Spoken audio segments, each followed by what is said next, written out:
tahu bisa membuli lagi. Apa yang mengakibatkan orang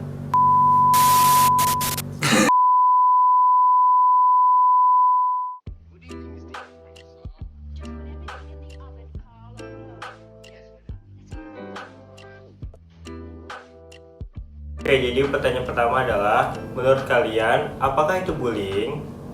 Jadi bullying itu apa? Bullying itu adalah, kalau dalam bahasa Indonesia, perundungan. Apa itu bullying?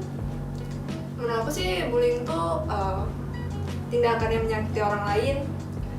Jadi menurut saya pengertian bully itu perilaku yang menyimpang. Biasanya orang bilang, jadi perundungan atau bullying itu adalah suatu tindakan penyalahgunaan kekuatan yang tujuannya itu untuk mengintimidasi pihak yang lebih lemah dalam suatu lingkungan interaksi sosial. Untuk kesenangan diri sendiri sih. Yang ingin menjatuhkan mental seseorang. Oke, pertanyaan kedua adalah, menurut kalian, apa yang mengakibatkan orang membuli orang lain? Orang yang memiliki masa lalu yang kelam ya. Pak egois, di mana ia merasa bahwa ia itu lebih superior. mungkin kalau kita lihat dari segi masa lalunya Biasanya, atau orang yang merasa lebih hebat dari orang yang dibulinya. Dari orang-orang yang lainnya. Akibatnya orang yang inferior atau yang di bawah dia itu menjadi korban dari tindakan pembulian dia. Salah satu alasan dari bullying yang lain juga yang biasa kita lihat itu adalah sifat insecure dari pembuli tersebut. dari masa lalunya mungkin dia pernah dibully, Di mana dia merasa kalau dia itu kurang. Jadi untuk menutupi rasa kekurangannya, ia membuli orang lain agar dapat menutup kekurangannya tersebut.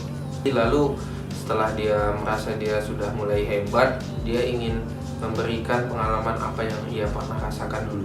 Oke, pertanyaan ketiga adalah, apa sih dampak bullying? Kalau untuk masih dalam tahap yang tidak terlalu berbahaya, mungkin dia lebih menjadi introvert. Jadi kalau menurut saya, dampak dari bullying itu kita bervariasi, itu tergantung dari siapa yang kena bully tersebut, tergantung dari kondisi mentalnya. Apabila seseorang itu mungkin secara mental dia lebih kuat, mungkin bullying itu hanya sekedar angin lewat aja. Banyak orang yang mengalami gangguan jiwa. Lebih mengurung dirinya. Kalau yang sudah sampai ke tahap yang perlu kita perhatikan itu mungkin dia bisa sampai bunuh diri. Tidak dihiraukan beliau. Namun bagi beberapa orang yang kan kita tahu kondisi mental orang itu berbeda-beda. Jadi bagi yang lemah itu dapat mengakibatkan depresi, Bisa juga kematian. seperti yang pernah saya amati, dan bahkan dalam beberapa kasus itu sampai mengakibatkan bunuh diri. Seperti bunuh diri, merasa putus asa, dan sebagainya. Di kalangan anak muda. Jadi dampak bullying itu sebenarnya dapat menjadi parah tergantung dari korbannya. Pertanyaan keempat adalah, kepada siapa kita meminta bantuan jika terkena bullying? Teman kita Orang dewasa sih. Kita harus terbuka. atau ke orang yang lebih dewasa yang lebih punya otoritas, misalnya guru.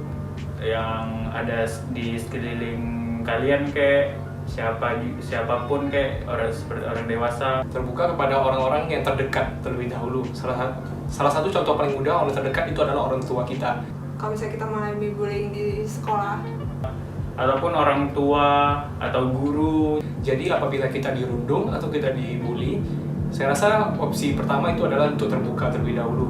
Jadi dengan terbuka kita lebih terbuka dalam menghadapi bully tersebut. Apabila kita selalu mengurungkan diri kita, maka itu akan mengalami depresi. Orang-orang terdekat itu tidak sebatas ke orang tua aja. Apabila memang malu atau memang takut mengemukakannya ke orang tua, guru-guru juga ada. Dan teman-teman bahkan bisa menjadi sebuah pendukung yang cukup besar apabila kita mengalami bullying. Yang kelima, bagaimana cara kita membantu teman-teman kita yang mengalami pembulian? Kita pisahin orang yang melakukan bully dan korban pembuli. Harus peka aja terhadap keadaan sekitar kita.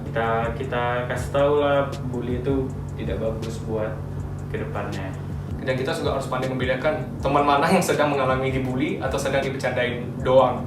Nah, apabila kita sudah menyadari itu, apabila teman itu tidak mau terbuka terlebih dahulu, mungkin kita boleh mencoba mengkonseling atau bagaimana mendekatkan diri dengan mereka agar terbuka. Karena buat saya posisinya teman-teman yang dibully itu pasti akan tertutup, gak akan berani ngomong. Maka kita sebagai orang yang tidak terbully dan kita merasa kita perlu membantu, kita harus mendekatkan diri dulu dan mencoba mendengarkan dan membuatnya terbuka. Pertanyaan terakhir adalah, apa pesan kalian untuk orang di luar sana yang membuli dan dibully? Yang mengalami bullying tetap kuat. Yang pertama, saya rasa saya udah mengulangi cukup banyak. Kita pertama yang pasti harus terbuka. Membantu orang yang dibully itu tergantung sih ya.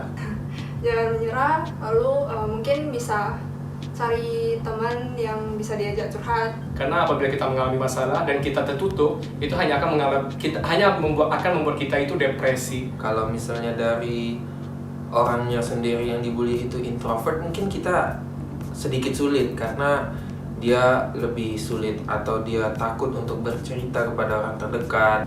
Lalu kalau bisa sih gimana ya, jangan tetap diam aja gitu. Tapi kalau dia orangnya extrovert atau lebih terbuka, mungkin orang terdekat seperti keluarga, bahkan sahabat atau teman, mungkin dia bisa bercerita atau curhat sama orang terdekatnya mungkin. Belajar untuk speak up for yourself gitu. Dan itu tidak baik bagi kondisi kesehatan mental kita. Jadi bagi teman-teman sana yang mungkin mohon maaf untuk saat ini sedang mengalami pembulian atau sedang dirundung, mencobalah untuk terbuka. Dan yang kedua tuh jangan takut untuk speak up atau menghadapi orang yang dibully. Karena bully itu biasanya hanya akan membuli apabila lawan mereka itu kalah atau turun. Apabila kita memberanikan diri atau bahkan bisa menunjukkan kalau diri kita itu lebih baik dari yang membuli, mereka pasti tinggal akan punya nyali lagi untuk membuli. Lalu untuk yang membuli orang, mungkin kamu gak nyadar kalau apa yang kamu lakukan itu bullying. Jadi gimana ya, kamu harus introspeksi diri juga. Dan pesan bagi teman-teman yang sekarang mungkin masih membuli dan tidak menyadari kalau tindakan kalian itu membuli orang lain, coba kalian meletakkan posisi kalian di posisi orang yang dibully. Atau setidaknya berpikir saja bagaimana apabila orang terdekat kalian, mungkin seperti adik kalian atau teman dekat kalian dibully juga, gimana rasa mereka? Lihat apa yang kamu lakuin itu memang beneran bercanda aja atau bullying gitu. Kamu harus nengok reaksi kawanmu yang kamu aja bercanda. Hola.